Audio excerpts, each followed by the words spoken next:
All right. Good afternoon to everyone. I'm proud to be joined by Senators Murray, Stabenow, and Rosen.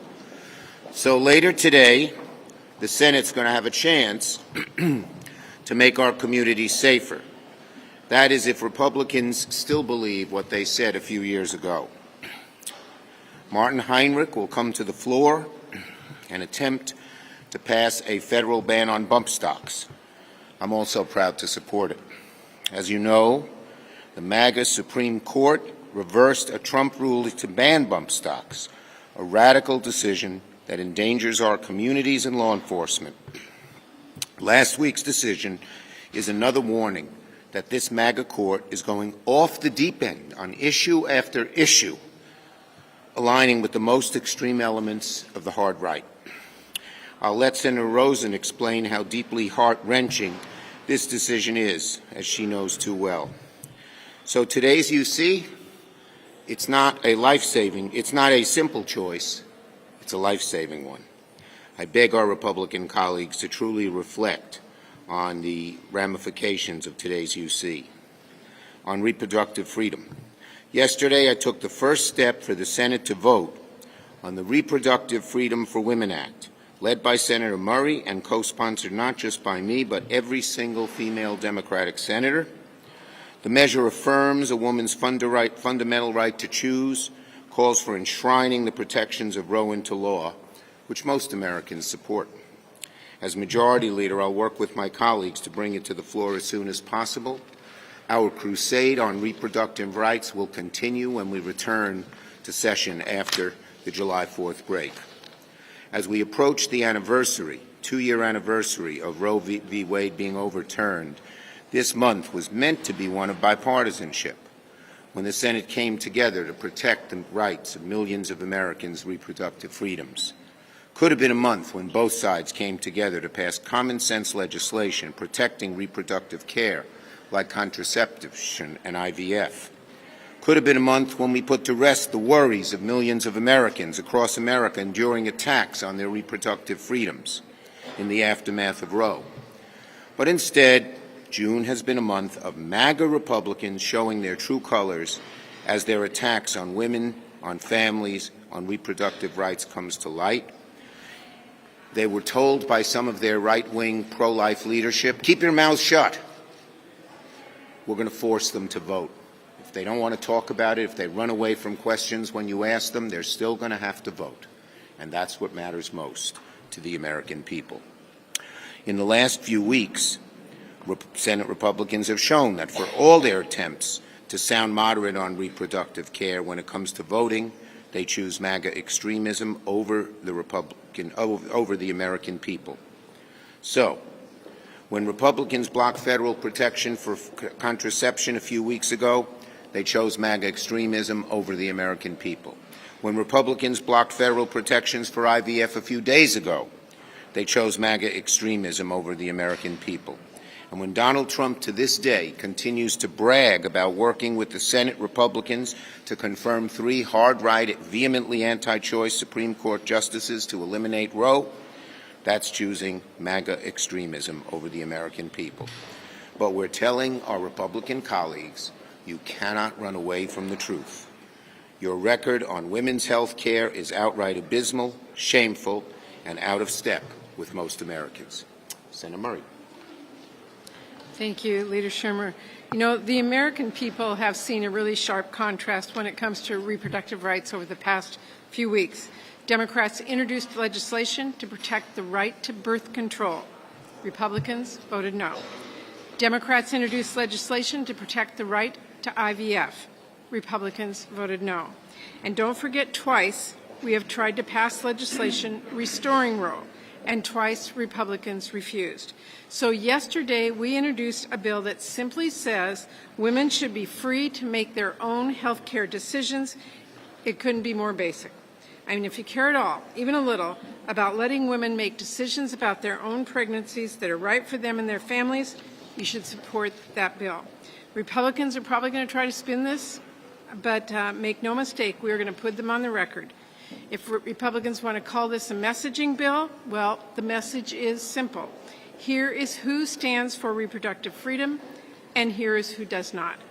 And if Republicans want to pretend there is no threat to reproductive rights, well, no one is falling for that shtick. Not when so many Republicans support extreme fetal personhood laws that treat a frozen embryo the same as a living, breathing person. Not when Republicans are listening to quote-unquote experts who think birth control like IUDs are the same as abortion. Not when they have written something like Project 2025, which I spoke about earlier today. It is a literal plan for Trump to attack abortion nationwide. And we certainly are not going to let Republicans off the hook when we are already living with the painful reality inflicted on women by Republicans' anti-abortion extremism. Truly heartbreaking stories have been making national news ever since Dobbs. We've seen them all. We will never forget them. And as I said at our HELP hearing a few weeks ago, a forced pregnancy does not have to make headlines to make someone's life a living hell. This is not going to go away. If Republicans are going to force women to stay pregnant, we are going to force them to be honest with the American people about their extreme position. And Democrats are going to keep fighting to restore the rights the American people have been so clear that they want back. Monday is the 2-year anniversary of the decision to rip away women's reproductive freedoms in this country through the Dobbs decision made by the Trump Supreme Court. So now, at this moment, my daughter has fewer freedoms than I have had. My 2 little granddaughters have less freedoms in making their own decisions than I had. This is serious. It's not a sideshow. It's not a side issue. It's a fundamental issue. And since the fall of Roe, they've continued their assault, as we've heard, on access to birth control, to IVF, to severe and total restrictions on abortion. In fact, today, 1 out of 3 women of childbearing age live in a state with extreme and dangerous Trump abortion bans. And they want that to be everywhere. That is the goal, whether it's legislatively or by using a 100-year-old law to try to create a way for Trump to do it administratively. In our state, Michigan, 2 years ago, we worked really hard. We put together a ballot initiative, put it on the ballot to protect our reproductive freedoms in Michigan, to make our own decisions, and it passed. Overwhelmingly it passed, including creating not only a re-election of our governor, Democratic governor, but for the first time in 40 years, a Democratic House and Democratic Senate. Why?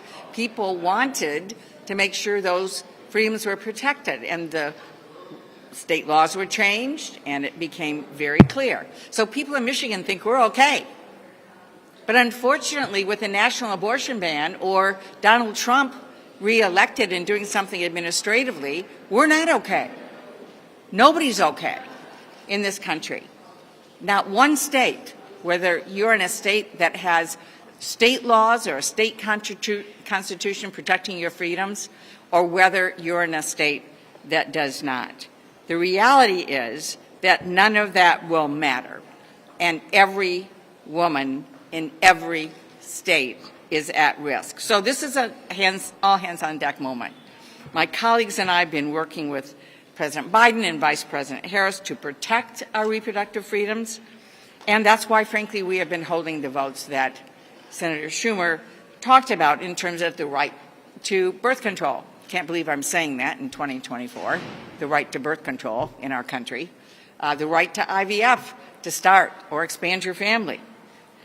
And they have stopped us at every step, and now we're going to see. The next vote will be on protecting the basic reproductive freedoms for women in this country, and we'll see where they stand. For us, we know where we stand. Democrats are working every day to defend our freedom to make decisions about our own health, not a politician, not a judge. The women of this country should have the freedom to make our own decisions about our own health, our lives, and our futures. And we're not going to give up until we have those freedoms fully protected.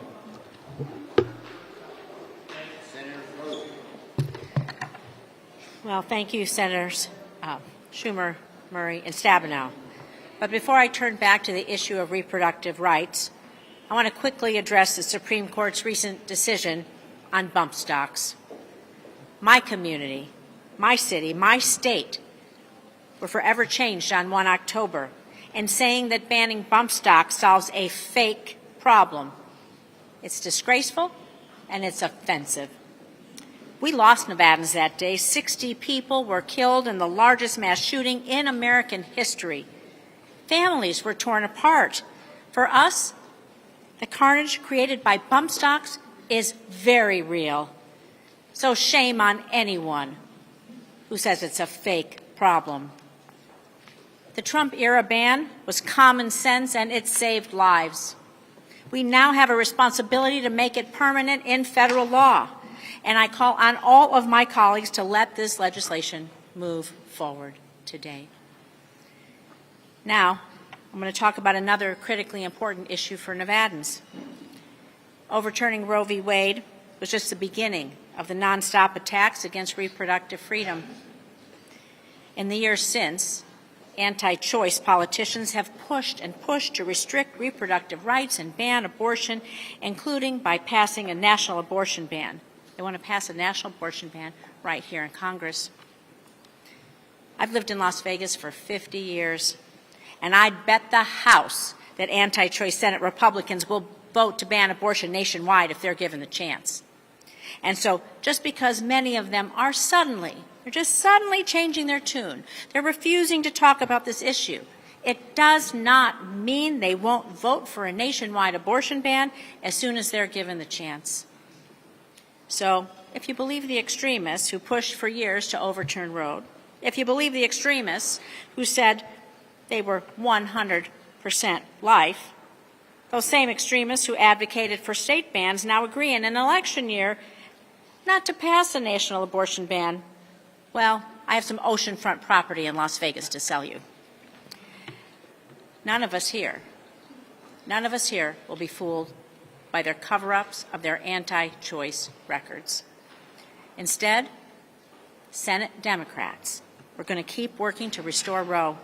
We'll keep working to protect access to birth control, and we'll keep working to protect IVF for those folks who want to start a family. And we'll keep fighting to make sure that women, and not extreme politicians, have the freedom to make their own health care decisions. Thank you. Okay, we're ready. Yes, young lady over there. Yeah, in the flower dress with a lot of colors. I think it's flowers.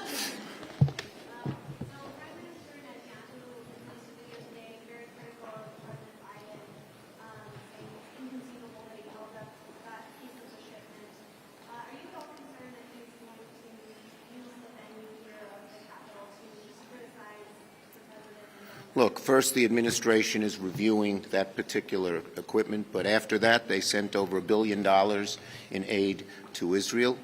I've always had 4 goals in terms of Israel policy. 1, Hamas must be radically reduced. 2, we must free the hostages. 3, we got to provide as much aid to the Gazan people as we can to help them in the humanitarian crisis. And 4th, we ought to minimize civilian casualties. Yes, lady over there with the glasses. Yeah, you.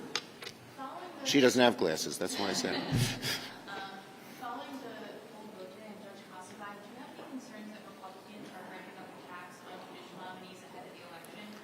Well, today wasn't only a attendance problem. We had a number of people out for a number of different reasons. But we're going to keep moving forward on judicial nominees, and even when we haven't gotten Republican cooperation, in many instances, well, we have a record number of judicial nominees that we have nominated and put on the bench, so I'm very proud of that. Yes, Burgess. Is it too late, do you think, in this year to pass the House's bipartisan tax deal? Is that dead in the Senate at this Look, as you know, I supported it the minute it was announced. I think it's a good bill. I was very proud that I pushed hard and got into the bill, the low-income housing tax credit, near and dear to me, very important to my state. And I'm currently working with Chairman Wyden to try and get something done. It's not dead. Yes. Leader Schumer, there's been a rise in these deepfake videos, issue with deepfake pornography, which some of our colleagues have introduced by partisan bill.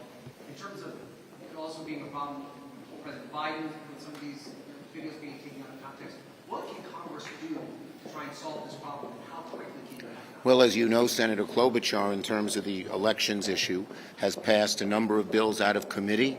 One was unanimous, two did have bipartisan support, and we're going to look for a way to move those bills forward. Very important bills to us. Yes, Sahil. If Republicans block the bus stop we see today, do you expect to bring that bill up through the regular process on the floor?